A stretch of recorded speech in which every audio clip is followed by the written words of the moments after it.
क्या दाऊद इब्राहिम को जहर देकर मार दिया गया? पढ़े इस अंडरवर्ल्ड की कहानी और इसकी क्राइम कुंडली। अभी सनसनीखेज और सबसे ज्यादा चर्चा अंडरवर्ल्ड के डॉन दाऊद इब्राहिम की हो रही है। उसे जहर देकर मार देने की खबरों से सोशल मीडिया में तरह तरह की सुबगाहट बातें कहानियां गढ़ी जा रही है।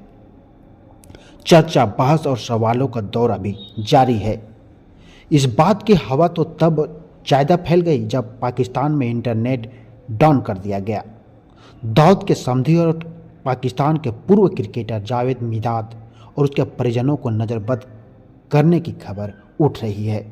खबरों की फिजा में तैर रही दाऊद इब्राहिम को पाकिस्तान के एक अस्पताल में इलाज के दौरान जहर देकर मार दिया गया, जहां इसकी मौत हो गई। सवाल बड़ा ये उभर कर सामने आ रहा है कि आखिर ये काम किसने, क्यों और कब किया। अभी इसकी गुत्थी सुलझे धागों के मानिंद उलझी हुई है। इसका समझना, सुलझाना काफी है।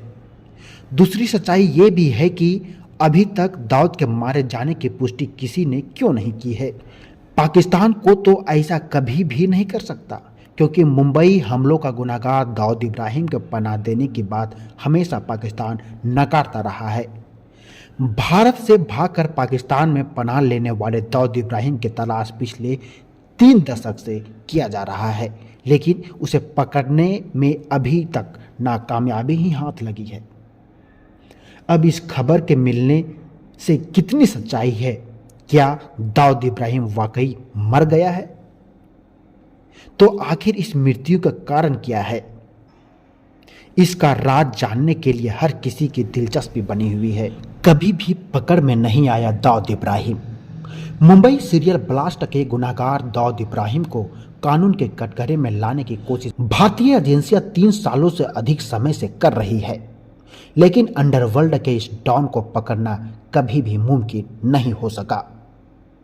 अंदर ही अंदर इसका गैंग ऑपरेट होता रहा। हत्या, लूट, रंगदारी और नेटवर्क का फैलता चला गया।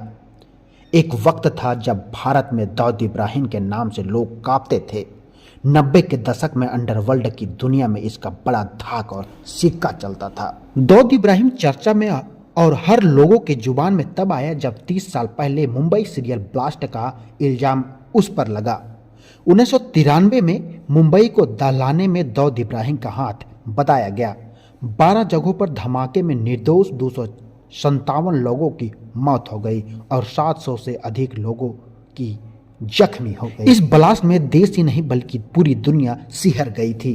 बेगुनाहों को बेदर्दी से मौत देने के चलते दाऊद इब्राहिम के नाम पर नफरत सी हो गई थी और खौफ भी पसरा हुआ था। आतंक का काला चेहरा के पीछे दाऊद इब्राहिम का नाम सुर्खियों में आ गया। बताया जाता है कि इस आतंकी संगठन लश्कर ए तैयबा की मदद से सीरियल ब्लास्ट को अंजाम दिया गया। उस पर तोहमत, विस्फोट और हथियार सप्लाई करने के साथ साथ घुसपैठियों के ट्रेनिंग देने का इल्जाम लगा। उस पर मुंबई स्टॉक एक्सचेंज, शिवसेना मुख्यालय, एयर इंडिया बिल्डिंग को निशाना बनाने का आरोप है। बताया जाता है कि हथियार और आरडीएक्स की सप्लायर उसी के जरिए हुई थी। तब से मुंबई पूरी तरह से दहल गई थी। इस ब्लास्ट के बाद दाऊद इब्राहिम डर से खुद को बचाने के लिए दुबई भाग गया। इसके बाद आतंकियों के पनाहगार माने जाने वाले मुल्क पाकिस्तान में पनाह ले लिया। भारतीय एजेंसियां लगातार उसकी तलाश में भटकती रही, जाल बिछाती रही, लेकिन डॉन कभी भी पकड़ा नहीं गया। रिपोर्ट्स के मुताबिक पाकिस्तान में दाऊद को खुफिया एजेंसी आईएसआई का संरक्षण था। इस दौरान भारत लगातार पाकिस्तान से दाऊद का मांग करता रहा, लेकिन पाकिस्तान हमेशा उसकी मौजूदगी को स्वीकार नहीं किया।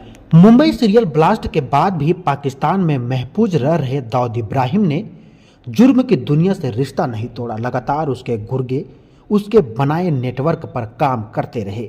हत्या, जबरन वसूली, अपहरण, तस्करी, रंगदारी, लूट पाट कारोबार उसके चलते रहे। बॉलीवुड और क्रिकेट में भी उसकी जोरदार धमक थी। समय के साथ उसका धंधा फलता फूलता रहा। 1997 में संगीत की दुनिया में दिग्गज गुलशन कुमार की हत्या के पीछे दाऊद के गुर्गे का नाम सामने आया। पैसे देने के इनकार पर गुलशन कुमार को मंदिर के द्वार पर मौत के घाट उतार दिया गया। 2011 में पत्रकार ज्योतिर्मय डे की हत्या की कथित तौर पर दाऊद इब्राहिम के गुंडों ने की। इस बहादुर पत्रकार की बदौलत दाऊद के काले साम्राज्य का चिट्ठा सामने आया था।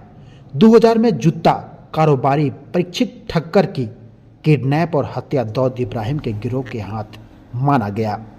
दाऊद के क्राइम कुनी लगातार बढ़ती गई, उसके नेटवर्क का दायरा लगातार बढ़ता गया। उस पर लगाम पूरी तरह से नहीं लगा, लेकिन एक बात तो यह कही जा सकती है कि कभी पकड़ा नहीं जा सका। मुंबई सीरियल धमाके में बेगुनाह के खून बहाने के बाद इस गुनहगार ने पूरे ऐशो आराम से जिंदगी गुजारी। खैर, अभी खबर जहर देकर मार देने की है और हल्ला मच रहा है। आखिर इसके पीछे कितनी सच्चाई है, ये तो वक्त बताएगा, क्योंकि पाकिस्तान कभी भी इसकी पुष्टि नहीं करेगा। अगर ये वीडियो आपको अच्छा लगा तो हमारे चैनल झारखंड टीवी को सब्सक्राइब करें।